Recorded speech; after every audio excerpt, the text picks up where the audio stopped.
All right, guys. Well, welcome to the Monday morning virtual sales training call, and we've got the man himself on here today, Mister. I say Mister Doctor David Mr. Helgeson. Jet the Doodle. We sure do. We got him here. We got Mister Jet the Doodle, Doctor David Helgeson. Which, by the way, some of you guys, some of you guys see the numbers and see that David's kicking butt. But virtually from home, I just went and looked has already issue paid this year so far over 50 applications, which is awesome. And all 100% virtual, I think pretty much 100% ethos. Yeah, for the most part. So absolutely kicking butt. And, we've got a couple different things that we're going to talk through today, but David is in the game, kicking butt, taking names, writing policies every single, ARC deposit day. He's got policies in there, usually multiple policies. So, yeah, couldn't have anybody better than Dr. David Helgeson. Well, we're learning from the best, Nick. Again, I say that pretty much every time I'm on these calls, but I just appreciate everything you guys have set up and just the success that is being had with Legacy Life. It makes it easy to be one of many people winning over here. It's awesome. Heck yeah. Heck yeah. Well, appreciate you. And yeah, let's just jump into it, man. And kind of as always, guys, if you guys have questions, anything like, especially like the little specifics, as we're talking through some of this stuff, put it in the Q&A, put it in the chat, we'll see it. And then as much time as we have, we'll start addressing a bunch of those. And for those of you guys that were on last time, I started talking about the first 30 seconds, and then I got a live transfer call. We'll get that call posted up on YouTube here soon, but hopefully that was valuable for y'all. And today, here's what I'll tell you guys. So David has been, at the end of last year or maybe even early this year, like we've had just some different conversations, and David is just on his game. Okay, all the little bitty baby things that we could all do better. David has gotten really, really good at finding out what those things are and focusing on getting better at all those things. And so I know we want to talk about some of that of like what can you do to get better? Like if you're gonna actually just to share with everybody, like what are some of the little things that you're doing, to get better at selling virtually and just the business as a whole. Yeah, I mean, I think that's an important thing. Like, we just all have to be willing to look in the mirror of, okay, I am where I am right now, good or bad, and I want to be X, Y, Z. What are we going to have to do to get there? Because, like, if we already had the skill set, the work ethic, the amount of hours it's going to take, the sacrifice it's going to take to get where we want to go, we'd already all be there. Like, unless you're like brand new and you just started a week ago. So, here we are, and that's kind of the talk I had with Nick at the end of last year. Like, okay, here's where I am, here's where I want to get to. How do we fill this gap? And there's a lot of ways that we can do it. We can bring in, more agents within the team to start help supplementing. That's something that's still really important to me in the months and years ahead to continue to do better. But we also can try to, I don't know if perfect is the right word, but continue to incrementally get better on our own personal production. And that's something I really tried to put a focus into. Like, okay, here's where we're at. What can we do to continue to get better? So whatever you guys did last week, whatever you did last month or last year, if you want to get a little better, it's like, well, how can we get a little bit better? And just looking, so step one's actually recognizing that. Do you even know what you did last week? Do you even know what you did last month? Do you even know what you did last year? Do you have any idea what you're trying to do this week or the rest of this month or the rest of this year? Because like if you don't have any clue what you're trying to accomplish, hard to kind of track along. Like if you just show up to the gym and kind of lift some weights, like, yeah, I mean, that's better than the guy that never even shows up to the gym. But if you're kind of having a goal of like, hey, I want to lift this much of this weight and I want to do it this many times, and you're having a goal that you're working towards and slowly but surely getting better at over time, that's going to be a lot better than just kind of winging it, which is really funny as I just give that advice because I suck at doing that in the gym, Nick. I need to do a better job of that.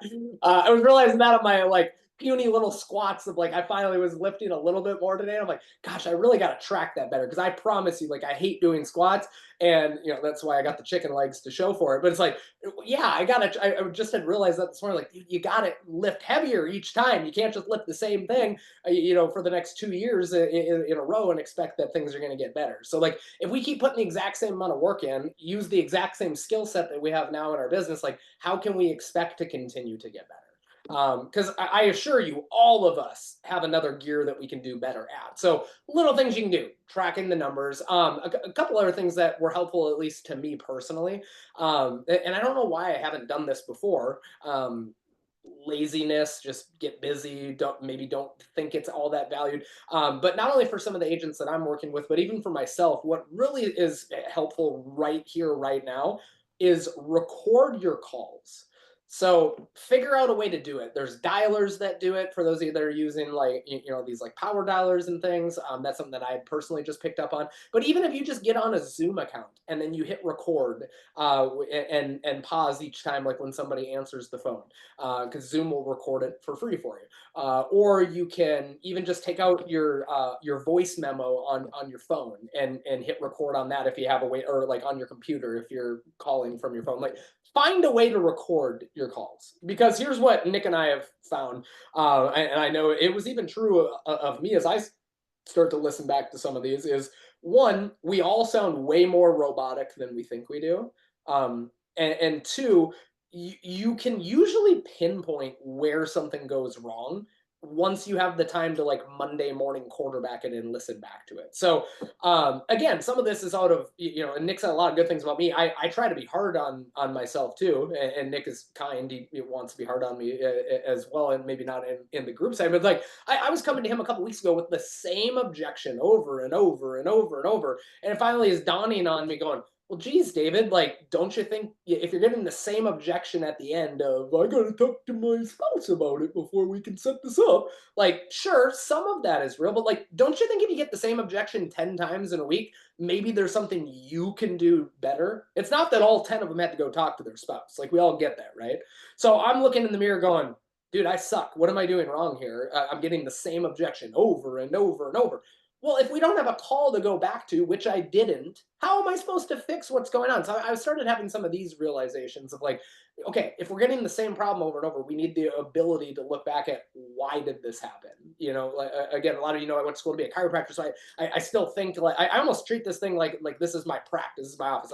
When we call back on the 2 call close, I call it the report of findings. That's what we called in the you bring the new patient back in, to try to get them a treatment plan set up. And like I think in those same ways, but like, dude, we got to be able to go diagnose what we're doing wrong to be able to fix it.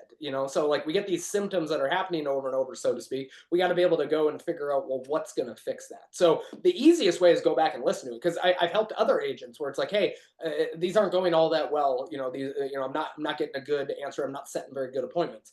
Well, hey, record to me what you're saying. So even if you don't have the calls themselves recorded, okay, practice with somebody else. Record what you're saying in the first 30 seconds, because you might think that you're reading, the script and you're nailing it, but then you all of a sudden in the recording it's, hi, Nick, this is David with Legacy Life. I'm getting back to you about that request you set. Literally, that's how some of these sound. And you think you're reading the script and go, dude, Nick sucks at making these scripts. These aren't even any good. And then you hear it and you go, oh wow, yeah, my grandma wouldn't buy for me. There is no chance at all. So we got to work on, yes, you got to follow the script, but you can't sound like a robot doing it. And then if you're getting the same objections over and over, well, like, where is that objection coming from? Because it might be the words, it might be the tonality, the up and down of our voice, inflection, like all these things we can do to help. But if you don't have anything to track it on, you're not going to be able to. So highly, highly, highly recommend start figuring out a way to record your calls. Bare minimum, record doing a practice version of it. A lot of us get on Zoom calls, like in a group setting. That's another great way to be able to do it, where you can unmute, hear what's going on with people. I think it's even more helpful if we have it specifically recorded. But all of these things are helpful. What not to do is just don't do none of it. Don't not ever get on a group Zoom call where you can hear what other people are doing. Don't not get on training calls where you can't hear how to fix things, and then don't not record your own stuff, practice, set, do a role play. Like, you got to do some of these things if we're going to get better. Otherwise, we're just going to stay exactly the same over and over. And maybe where you're at, you're totally happy with. That's fine too. But I like that. That's just, again, I'm speaking to myself. I feel like I do that every week. I'm on one of these calls. Is just tell you guys what I'm trying to fix in my own business, and hopefully it helps you guys too. I came to the realization of I got to record these things and figure out and pinpoint, where am I sucking? Is it how I'm saying something? Is it I totally said something wrong? Because Nick and I unpack some of my calls, and I'm going, holy smokes, how? And it always comes down to this. Probably for 90% of you listening right now too, you didn't hit the why good enough. So if you lost a sale, it's because you didn't hit the why good enough. And it was a couple of things I needed to tweak, of coming in, of the first initial why question, coming back to something Nick taught me day one that I like forgot about for 2 years, of coming back, and you kind of are getting everything set. And before you get into the pricing, you just hit them with like, okay, yeah. So, if we can find something, Nick, that fits the budget, and it, takes care of XYZ, we just talked about, is there any other reason you can think of why you wouldn't want to get something set up? And now we get that little itty bitty buy-in that they're telling you, if you find something that fits the budget, and some of these people have even told you the budget, and they told you, no, I just want this off my plate. Well, now you got it locked in. So if I add, that's one tangible thing I add in now, and when I don't, all of a sudden it's, okay, well, I gotta go talk to my spouse now. Well, even that little bit of a buy-in of, okay, as long as we fit the budget, and we get them to somehow establish this was in the budget, and they've established, no, there's no other reason I wouldn't want to do it. Now they can't come back to giving me the BS that they got to go talk to their husband or their wife about it later. So just these little things. But if you don't track what's going on, and you don't know what the biggest objection is that you get, you don't know how many times you're getting it. If you don't do anything to try to fix it, well, now it's just going to keep happening. And that's what was happening to me. So highly recommend record the calls and try to figure out and pinpoint what's something you can do better on your calls with. Maybe it's, don't sound robotic. Maybe it's you're missing something in the script that you kind of just gotten lazy on saying. Just there's something we all can go and fix. Those are just some of the things we're attempting to do right now, Nick. Yeah, I think you just ran through about like 10 different really good points. And I hope everybody's just, taking note of a lot of the stuff. Like some of the stuff that something that I heard you say is, like the outlook that we want to take is like everybody wants to be, either as an agent, agency builder, whatever. Like you join this business to make money. And everybody wants to make 30 grand a month, 40 grand a month, 50 grand a month, 70 grand a month, 100 grand a month, whatever it is. Okay, but the bottom line is like, okay, if you're gonna go, like, you can go make $1 million a year selling, you go make $1 million a year building an agency, you could do whatever, you could do a little bit of everything. Everybody wants to go make the money, but not everybody wants to be the level of skill and professional that it takes to actually make that money. So I what we're saying on here is, if you want to make that money, then you got to be that much, you got to be a professional, like you got to be at the top of your game. It's you're not going to get there um, without getting better. And so recording your calls, number one, and listening to yourself. And here's the other thing as well, guys, just to think about is like a lot of us are really busy. We're busy producing, we're busy building our group, like all kinds of different stuff. So, some of you guys want to get feedback on your calls. Right. And it's like, oh, well, let's jump on Zoom and let's dial together. I think that's great. But sometimes we don't always have time to go do that. So not only can you listen to yourself, but then you could send it to us. You could send it to somebody else and say, hey, listen to this call. What do where do you think I lost it? And then, pretty quickly we can a lot of times we can tell ourselves, like, if I listen to a call myself, I'm like, oh gosh, I lost it right there. And here's what, my tone sucks or whatever. But sometimes we can't see, past our own stuff. You know what I mean? So not only is it good for you to be able to see it, but it's good to be able to send it to somebody. Hey, shoot it to me on Telegram. Send this to me. Where did I lose this? The other thing you mentioned is just, if a lot of us want to be somewhere and we don't know where we are. You know, so it's like, if you have goals and you want to do this, you want to do that, it's important to know like where are you at so far, and what is the lay of the land currently to be able to tell you where you're going to get going. And then if you get the same problem on repeat, like think about if you had a friend that came to you and it's like, hey, the last 6 girlfriends I've had, they've all broke up with me, and they all broke up with me for this reason. They all said I didn't listen to them and I didn't care about the problems. Okay. If that friend came to you and that was the scenario, okay, and then they were like, he was like, gosh, all these women are crazy. I do care about their problems. Do you believe the friend, or do you believe the 10 girlfriends? Okay, like at some point you got to look in the mirror, like, okay, I keep getting this same thing on repeat, and we got to adjust that. And just so you guys know, a lot of the conversation that we had, like David was getting a ton of that, and I'm sure, I think it's improving. But part of it was like a couple of other little sentences and just like little things to throw in there, like the little commitment question on the first call. Okay, so like we all know it's kind of easier to overcome objections if we have a really strong why, and if we kind of overcome those objections on the front end before we get them on the back end, Yep. right? So that was kind of the solution to that, or at least a piece of it.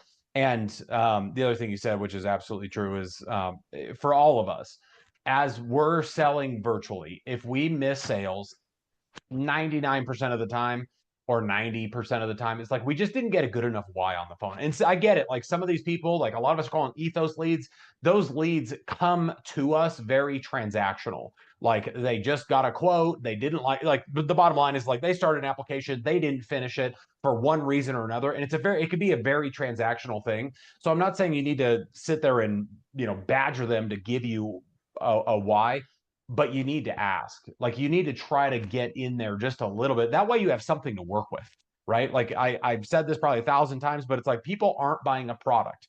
Okay, they're buying a solution to a problem. Well, a lot of us are trying to sell someone a solution without us or them knowing what that problem is. How do we know what the problem is? The problem is why are they shopping for life insurance? Like why did they even start the Ethos application? Mhm. Well, we got to find some of those things out, and you're gonna have a lot smoother of an experience. So, yeah. What else you got to add? What else you got to add, David? I feel like No, I'm I like blabbing all over here. that. Another thing that I think is helpful that I have failed agents I've worked with in the past, and to a certain extent, probably have even failed myself. It's a completely different topic. We could dive into this another week or something too, Nick. But guys, if you don't have a separate bank account for your business, I think you're failing miserably. I know I have failed the first few agents I ever tried to bring in miserably because one, I let them think that they actually could have some sort of success with way, way, way less money, being spent invested into their business in their overhead, a la leads. Trying to give this perception that somehow $300 a month in leads can make you a full-time income. Like what an idiot I was to give that kind of perception. I failed some of these agents miserably as I kind of looked back on that side of things. And then as agents would have success, even I let them just keep all of their money in the same bank account. And so they might go spend that $300 in leads, and then they make $1,000, and now they went and spent $1,025 of the 1,000 they made. So they spend more even into their bills and everything else, and now they're telling me they got negative $25 for leads the next week. When the proper way to have done this, like any other business, is you have a separate bank account. I'm not saying you got to get a fancy LLC into an S corporation and set up the dude. Go get the free checking account. Go on to whatever bank you have. Go get the free. Go add another free checking account to the app that you're already on in your bank account. Call that your business account. But make all the ARC deposits run through there, and don't take all of that money and go spend it because that's not your money to go spend on rent. You want to have money on rent, you need to go sell more policies than just the 2 that you sold. And I wish I would have talked like this, sure, to myself. And I just, like I said, I feel like I failed some of the early agents that I was bringing in. I'm trying to do a better job, to the ones that are listening to me now. So have a separate account. And that's not all your money. When $1,000 gets deposited there, that's not all your money to go spend. A minimum of a third of that needs to go back into leads. You're a business owner. So now you got to set some money aside because you're going to owe taxes. I just went and paid thousands and thousands of dollars of taxes. And that's after I got a bunch of write offs. So I legally paid way less in taxes than I would have if I would have been a W 2 employee, but I still had to set that money aside. So I'm not waiting for my refund, which is a total scam in itself, by the way, because that was your money that they just kept interest free for 12, 16 months anyways. I saw a couple of our mutual friends, Nick, talking about that over the weekend on social media. So yeah, you're not getting a refund. You're going to owe money, because so you got to have some money set aside for taxes. You don't get to spend every dollar that comes in, and the first dollars that get spent are going towards buying your leads, not the last dollars. So I really hope everybody comprehends that, like, because if you don't, you're looking for business. Like, I brought another one of my buddies on. He only lasted 2 weeks. He wanted a W-2 employee job. Now, he wanted to kind of do it in a sales way, so he went and found a job that he can technically have as a sales gig of a job. That's the fit for him. I failed him, several months ago because I didn't spell that out good enough. Of like, dude, this isn't a job. You've never run a business before, and you need to understand here's how the business works. So this isn't, just like us trying to sell our clients. We're not trying to, oh, okay, so your social security is here, and your mortgage is here, and your car payment's here, and you eat out 3 times here, and you buy a pack of cigarettes a week here, and you get a bottle of vodka here, and now let's get that last little bit to see if we can protect your family with some life insurance. Like, we got to get the value up here. No, go cut the bottle of vodka out and get your life insurance, Shirley. What are you talking about here? But the same thing is true to us of like, no, I'm going to go spend every dollar I just made. Like Nick would say, I'm going to literally kill my golden goose and then complain that I'm not making enough money. Like that it makes no sense. That wasn't your money to spend. The first third minimum that comes in, that's not yours. That's the business's. You finally go pay. So again, if your rent is $1,500 and you need to pay $1,500, well, you don't pay it with the first 1,500 that comes in on the deposits. You can pay some of it, but do you get like hopefully that's making sense because I failed miserably at helping people understand that in the beginning, and I don't ever want to make that mistake again because like I want to make sure we're transparent on what it's going to take. If you want to be a business owner, there's certain things you have to understand that you get to pay your bills with some of the last money that's coming in, not the first, or else you're not going to have a business that's going to pay you anything. Yeah, I think it's really it's extremely important, and it is that is something. So for some of you guys know, like we've got an event that we're putting together in May. Actually, it's already put together. You can go register for it. It's in Las Vegas. It's going to be May 3rd. It's a Saturday in Vegas, and we're still kind of putting some of the talks together and stuff like that. And that is one of the things that I think that we need to talk about there, either in a maybe to the whole group or whatever. But it's just like the logistics of being a business owner in this business, you know, because that is stuff that people screw up all the time, and it's not something that we talk about when somebody's brand new. Hey, by the way, go get. And David's exactly right. Like you don't need some LLC bank account. Do you want that stuff later? Yeah, you should probably do that stuff later. But at the beginning, just go get the free bank account, Ally, Capital One, who cares, and send the business money there. It's just such good stuff. So thinking about maybe we'll have a chat about that, or have have that be one of the topics for our training. That's really, really good.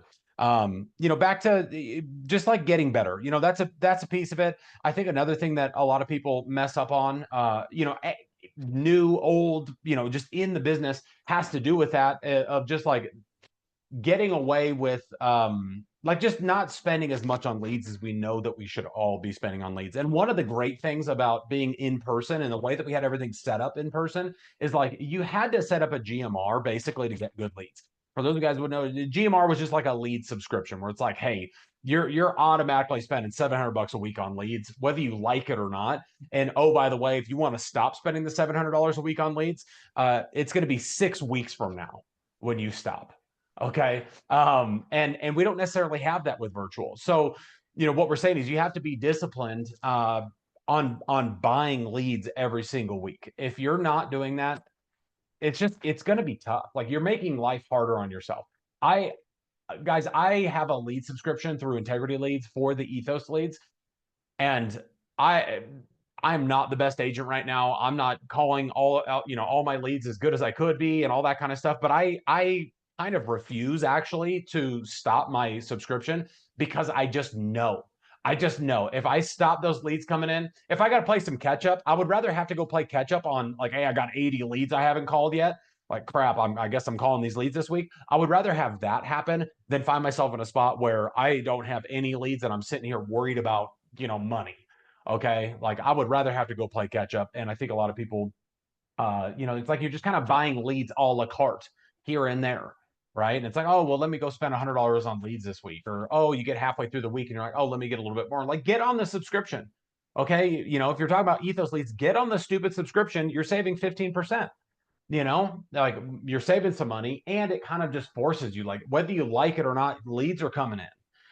And you've got people to call, and whether you like it or not. So I would definitely recommend that. And let's see if you guys got questions or stuff you want, especially from David, because like I said, David is like in the game. I don't know all of his. Well, I guess I could go look at all of his numbers, but I'll put it to you this way: he's been kicking ass all year, like from January until now, and whatever. We're 2.5 months into the year already, which is crazy. By the way, we're almost over the first quarter. David is absolutely kicking ass. Like for Legacy Life, he was number one in January, number one in February, probably tracking to be number one. I guess I got to go look, but absolutely kicking ass. So if you guys have questions, stuff that you guys want us to cover, or like especially little details on what we've touched on here so far, yeah, David, guys, it's the 17th, and David's already at over 18,000 of issue paid business for the month.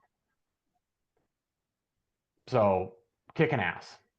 So any questions that you guys have for David? Now's the time. We're coming up on 10:30 out here. Or forever hold your peace till next week. Yeah, and it's only 9:30 out there. You already did squats this morning. What time? You can call it that. There we go. First You question. showed up. This is a good one. So, how many calls do you make per day? So good question. Generally speaking, it has to be a minimum of 100. Well, so I'll put a caveat in this. You make as many calls as it takes to fill your schedule where you stay busy during the time you're working. Like that's the real answer to the question. Because you could make 500 dials and nobody answers and you felt really productive, and it's like, yeah, I mean, that's better than not calling anybody, but like you didn't have any questions, you didn't make any money. Like just making calls doesn't make you money. So you got to figure out your own numbers of, okay, how many do I need to call for this many to answer, and this many. Like, let me see if I can pull this up, Nick, if you want to throw anything else in. One of my guys tracks some stuff, and I'll give you some of those numbers. I wrote them. Here's the way that we would look at it.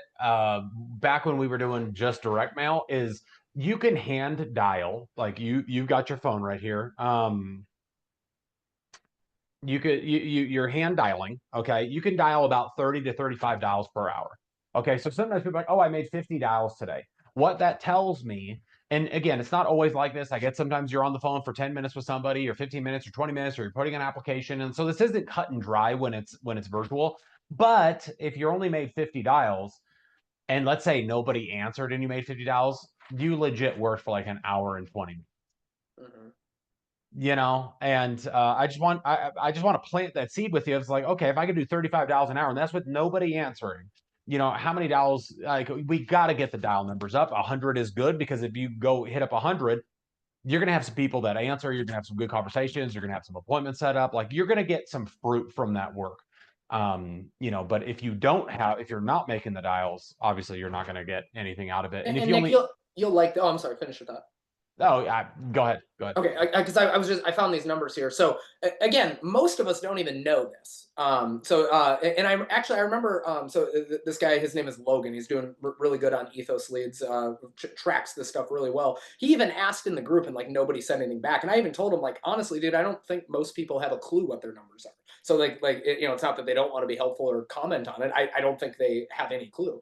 Maybe you saw that and scrolled right by it, or thought that the same way yourself. But he tracked his Ethos leads, so he was getting about 40 a week of aged Ethos leads, and he was tracking. And so last week, a combination of calling, some maybe the week before and stuff like that. But the people that answered, so all the leads that he had, he tracked the dials, tracked everything, and it was an 11% answer rate.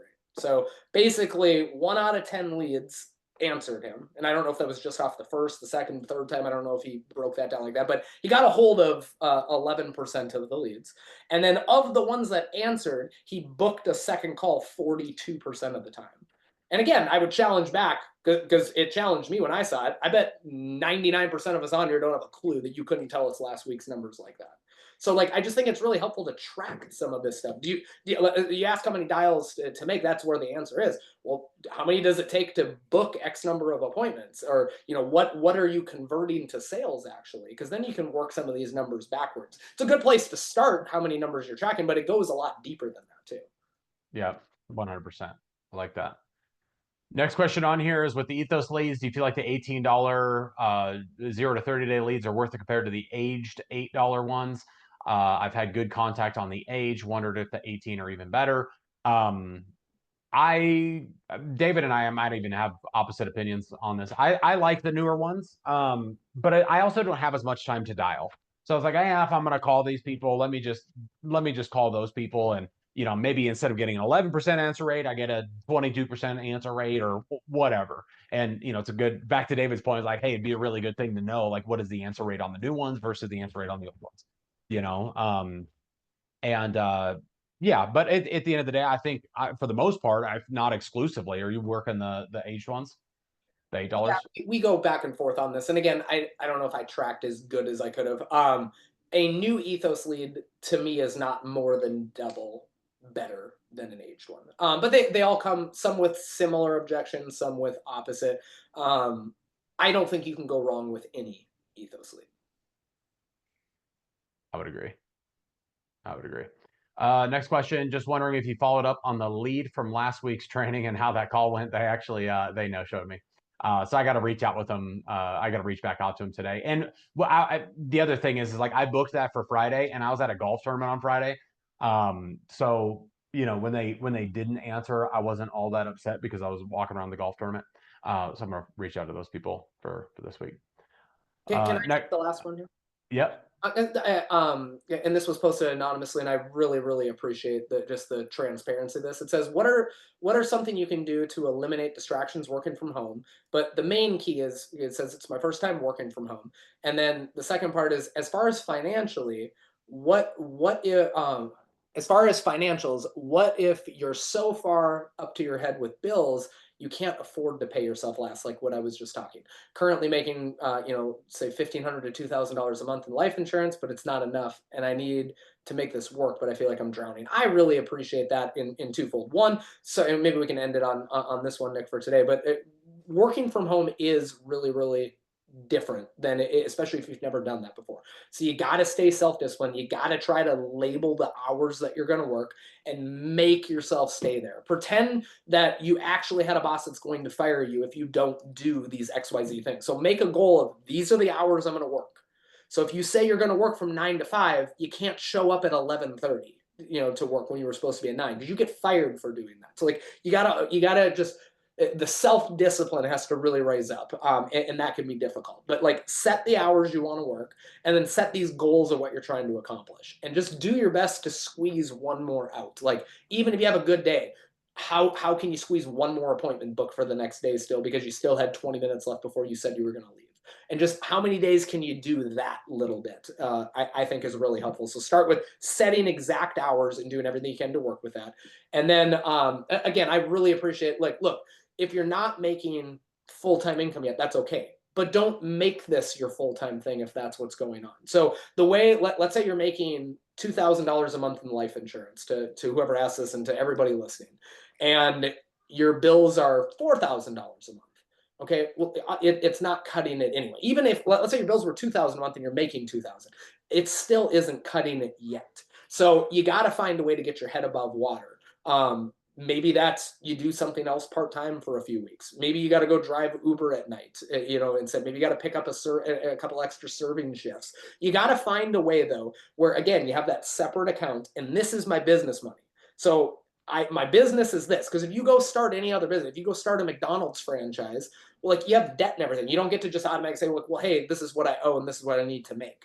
So if you need to do something else, that's fine. Or you got to find a way to put some money on a credit card to buy some extra leads. You got to do something to get your head above water. But if you follow what we were talking about earlier and you always set aside X amount, you only have to do that for a little bit of time. And now you always are going to have this money where there's enough leads. Because the solution to making more money in life insurance, you need to have more time to call them, or you need to have more money to talk to more people. So once you can fix that, it fixes it forever. The reason we stay on the hamster wheel is because we never set enough aside. And I get it, because you need 2,000 to pay your bills, and so 2,000 came in. But you got to look at, just like in, if you worked a W-2 job, if you made 2,000, they didn't pay you 2,000. They took out money for Social Security and for your income tax and all this other stuff. And so you plan that. It doesn't matter that you made, $30 an hour. Like they paid you at your paycheck's making it feel like it was $22 an hour. So you got to treat yourself that same way, where I don't get to spend every dollar of this. It's not mine to spend. So I either need to find a way to have more hours to work. I need to, for a period of time so I can get my head above water. I need to find a way to invest in more leads some way, somehow. I got to obviously keep raising my skill set. All those things are going to help. But I really care about that, because that is the question I feel like everybody is really at. Like, sounds good, I'm going to set the money aside, but dude, my car payment is 3 weeks late. Like, I got to pay that. So just, I appreciate that question a lot. Recognize where you're at, and don't be too proud to do something to help in the meantime. This can be the full long-term solution, but the problem to all of that got diagnosed weeks or months ago.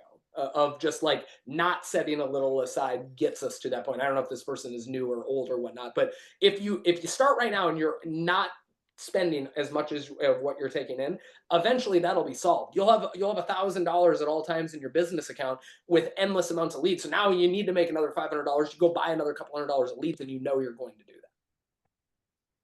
I would, the discipline in this business, like if you can stay disciplined, that is the thing that's gonna get you where you need to be. Like, we're talking about this in a lot of different ways on here, but it's like, okay, you got to be disciplined in what you do with the money when you make it, but you also got to be disciplined in spending it the right way, and then also discipline in the work. Like, when I first got started, I was in a spot where I needed money, things were racked up on credit card, like it was not a good place. Okay, and what I found in this business from learning from Mark Hutchison is just, if I buy leads, and I'm telling you guys, like there was a lot of times when I bought leads, especially like the first 6 months or whatever, where like I'm trying to fight and I'm trying to get my head above water, where I would buy leads and it would be like $900 or $1,200, or just like, hey, some leads would pop up and someone at corporate would like make a deal with me or whatever. Because these are like, direct mail leads, like 30, 40, $50 a pop. I remember being like nervous about those. And every time I would talk like about making that purchase, about like, oh my gosh, here's another $1,200. Like, can I afford this? Or can I, and a lot of that would, in those early days would go on credit cards. And I just remember talking with Mark Hutchison about it. And I'm like, hey, should I buy these leads? There's 20 of these over here in this area. He's like, well, are you going to call them? Are you going to call them? Are you going to work the leads?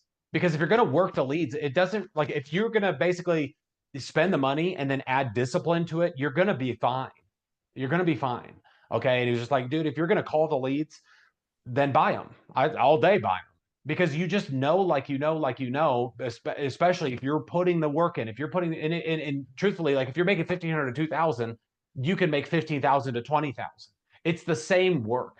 Okay, it's just like, hey, we just got to get a little bit better here, a little bit better here. Probably spend more over here. All right. If you can make 2,000, you can make 20,000. It's just, you got to bring your discipline to the table. You got to bring your work ethic to the table. And when you're buying those leads, like you're making the bet on yourself. Okay. It's not like we're betting that, like, oh, these aren't scratch tickets. Okay. Like, you're not spending $2,000 on scratch tickets or $1,000 on scratch tickets when you're buying 1,000 or 2,000 in leads. Like, you're making that bet on yourself. Are you going to work them? Are you going to get after it? Are you going to do the stuff that you know that you need to do, even though you don't want to do it? Or just like David said, like, hey, you've got 20 minutes left and you told yourself like you're going to work until 5:30 or 7 or whatever time it is. Like, are you gonna keep making those phone calls when you don't have to keep making those phone calls? Like, that is the difference. That is the difference. And you're making that bet on yourself, and so you have to bring that discipline to the table. Amen. Good call today. I need the recording of this. We'll make sure Aaron gets it up. But I know we got another question in there. We'll save that one for next week. Appreciate y'all. It's 10:40. Let's go kick some ass, you guys.